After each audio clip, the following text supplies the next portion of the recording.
Hi, my name's Barbara Darling and I want to tell you a little bit about myself. I live in South Fremantle, which is the best place to be. It is paradise. I've been thinking about how I grew up and my family, especially now that I'm this age, which is old. We lived in a beautiful house in Glenhuntly.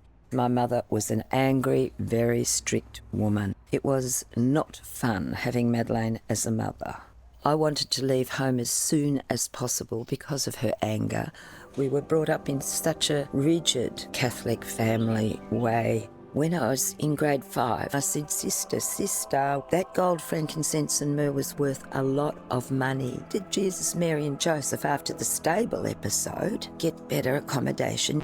I got into trouble. They called my mother to the school. That was an influence in my life. It disturbed me, the response. Sister Fenton gave me a rabbit killer. Now that is a strong strike on the back of the neck with your hand. Goes crack against your neck.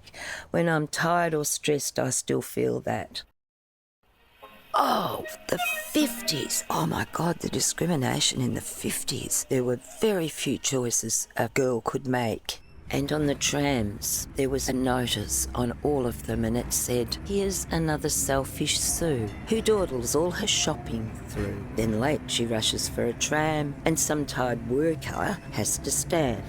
I couldn't believe it. I was so angry. I knew how hard women worked. They were doing every damn thing. That politicised me and fueled my political outlook. That was the moment when I realised that women were second-class citizens and that I was a feminist even before the term was there. The reason I went nursing was not because I wanted to be a nurse, but because I wanted to leave home.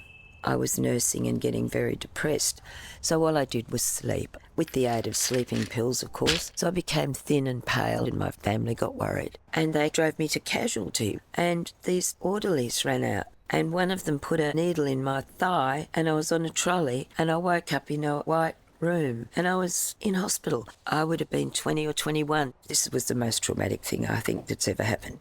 The next thing is that I'm getting strapped down and all these metal things were put on my head. I didn't know what was happening, but I found out it was electroconvulsive therapy, and I had a lot. This was the 60s. These were the experimental days. And then one day I was lying in bed and this doctor came in and stuck a needle in my arm. I felt weird. I didn't know what it was, but it turned out it was LSD. I realised how ludicrous and ridiculous this was, and I wasn't going to have any more of it. And that was the end of my nursing career. I wanted to get on with my life, whatever that was going to be.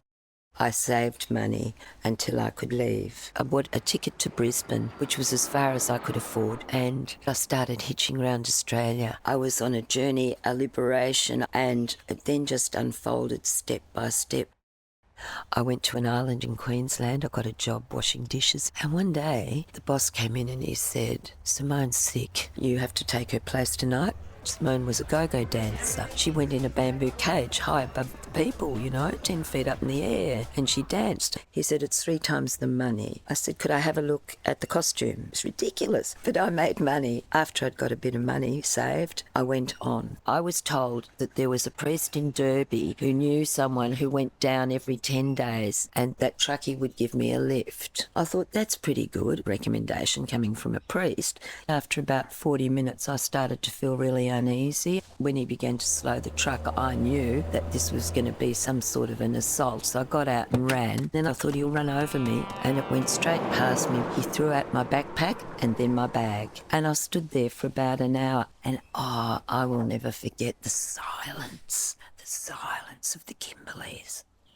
And after about an hour, a car came along and there was a family in it. So I got in the back seat with the baby and they said, we can get you to Carnarvon. And one of the truckies there, they'll take you down to Perth.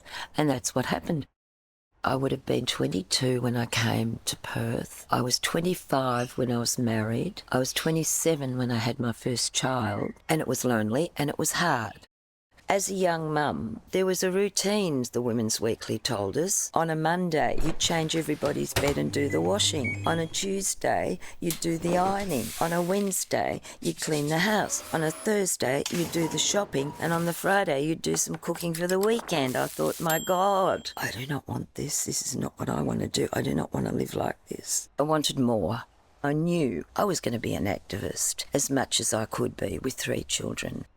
I opened the French doors. It's 5:30 in the morning. It's been raining, and you can see the reflection of the lights on the tarmac was just wild. And then I saw a woman running across that lit up road with her hair swinging and the rain coming, and she ran into the dark and the wild weather in that park, and I saw that and it blew me away. It was freedom. It was the ultimate of yourself and nature, and that's what started me running. So I started around Shenton Park Lake and I felt like such a blob. But soon I could run around it a few times and I thought I'm going to try Kings Park. The distance increased and I can remember being really excited having a go at running 7 kilometres. When I could run 10 kilometres, I realised, hey, I could go in the city to surf. So I did. Then I realised, hey, if I can run 20k, I can run 42. That's a marathon. And it was even a year before women were allowed to run in the Olympic Games. When I won this marathon, the press just could not get over. They always said my name, Barbara Darling, mother of 3. I was incensed, but it took me a while to realise they thought it extraordinary that a woman with 3 children could run a marathon. Running that first marathon and winning was my biggest achievement in my life. My life was changing. I was beginning to be happy. I won a marathon and that was really nice because it led to a grant of money. And so with a physical therapist called Joanne Taggart, we designed a course called Body Time, and it was very successful at getting women into fitness and particularly running. And we went on and did Body Time for a long time. The day I won the marathon, I also got a job. I remember my mother and my mother-in-law both said, you've got 3 young children, why are you being so stupid as to have an outside job? I said, I want a career. I do not want to be at home all the time. So I got a job in the Sexual Assault Referral Centre, and boy, was that an eye-opener. I've got 2 episodes of PTSD from what happened to 2 women. Oh, it was very distressing, and I would be there for the woman emotionally after the trauma. The other part of it was that we were giving talks in the community, mainly about the myths of rape. Working at psych was life-changing. I saw brutality and terrible things done to women. Seeing that whole system was devastating. I wondered if there was any justice for women ever, and I was so angry. That was my time at psych. And there's been a couple of people that I've been through the courts with, and they've said they would never forget me. And I have felt so humbled by that, I could almost cry.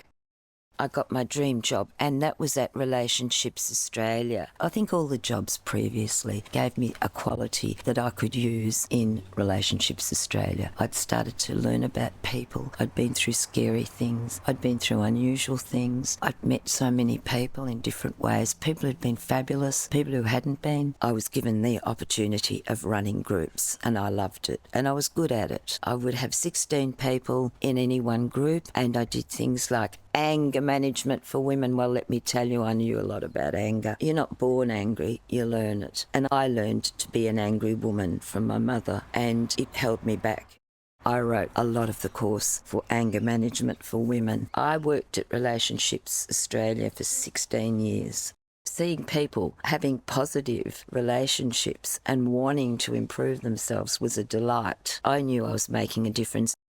I got a lot of feedback from people afterwards. They'd find me and say, thank you. You made a difference to my life, and I'm so glad I met you. And I felt valued, and I became much more peaceful with myself.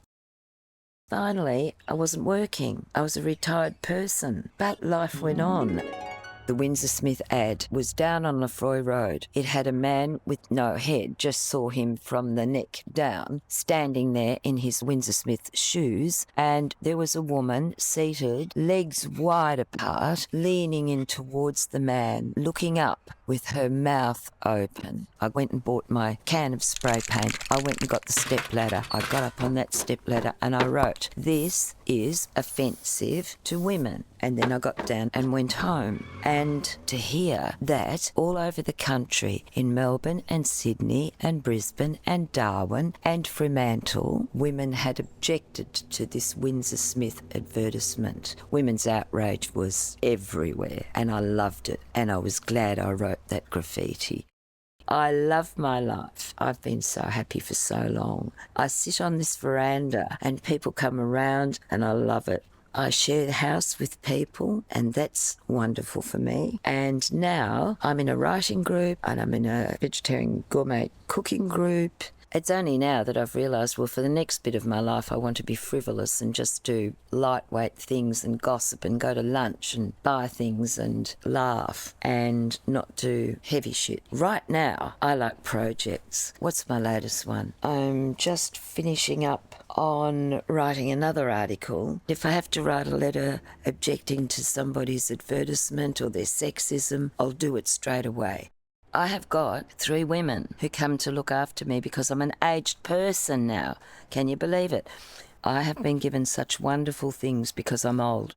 I'm also very busy making sure that I have everything ready for when I die. But you know what? That's been quite fulfilling and quite fun. I have got a box called Barbara's Death Box. I sprayed black and then I wrote on the sides, just know how much I loved you, except I didn't know how to show you that because I was never shown myself. Sorry about that, but hey, it's all over and I just did the best I could do. I wish you well, my children. I've even got a coffin someone gave me. I'll ring up the furnace people and I'll say, can I have diamonds and sapphires from the reject shop on my coffin? I want to have it pretty blingy. I think I want to just sit around and laugh, make cakes, award them to people. I'm getting a team together to go down the biggest and fastest water slide there is. Oh yeah, oh my children are aghast at the very thought of me going to a bush doof. But I'm going because I've never been to one and I will. I want to go to China and I also want to go to Brazil. I will go to South America with a backpack and my children will say, no, mother, no. It is too dangerous for you to go to South America with a backpack. And I will say, I am going. Bye.